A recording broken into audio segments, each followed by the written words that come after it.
गर्लिज guess what Valentine's day भन्दा नि अझ रोज डे आउनको लागि अब 1 महिना मात्र बाँकी छ कि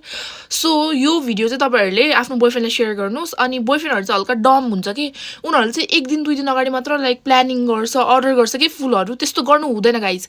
त्यो भयो भने दुईटा बेफाइदा छ एक त तपाईँले 1-2 दिन अगाडि चाहिँ सबै ठाउँमा धेरै जस्तो ठाउँमा चाहिँ आउट अफ स्टक भइसकेको हुन्छ मैले ह्यान्डमेड फ्लावर्सको कुरा गर्दैछु है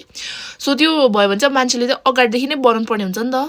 सो आउट अफ स्टक भएको हुन्छ अनि अर्को चाहिँ त्यति बेला चाहिँ तपाईँले हल्का एक्सपेन्सिभ प्राइस तिरेर किन्नु पर्ने सक्ने हुन्छ कि फुलहरू रियल रोजेस त एक्सपेन्सिभ भयो नै भयो ह्यान्डमेड फ्लावर्सहरू पनि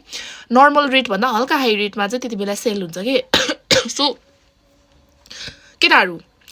रोज डेको लागि चाहिँ फ्लावर अर्डर गर्दै हुनुहुन्छ भने 1 महिना अगाडि नै अहिले नै हो कि प्री बुकिङ गर्ने सो मेरो चाहिँ अलरेडी 3-4 जना के अरे क्लायन्ट्सहरूले चाहिँ बुक गरिसक्नुभयो कि फ्लावर्सहरू आफ्नो गर्लफ्रेन्डको लागि सो ठ्याक्कै त्यो माइन्डमा राखेर चाहिँ मैले भने कि लास्ट टाइम चाहिँ लास्ट मोमेन्टमा चाहिँ 100+ मेसेजहरू पेन्डिङमा थियो अनि मैले कुनै पनि रिप्लाई गर्न पाइनँ त्योभन्दा बेस्ट चाहिँ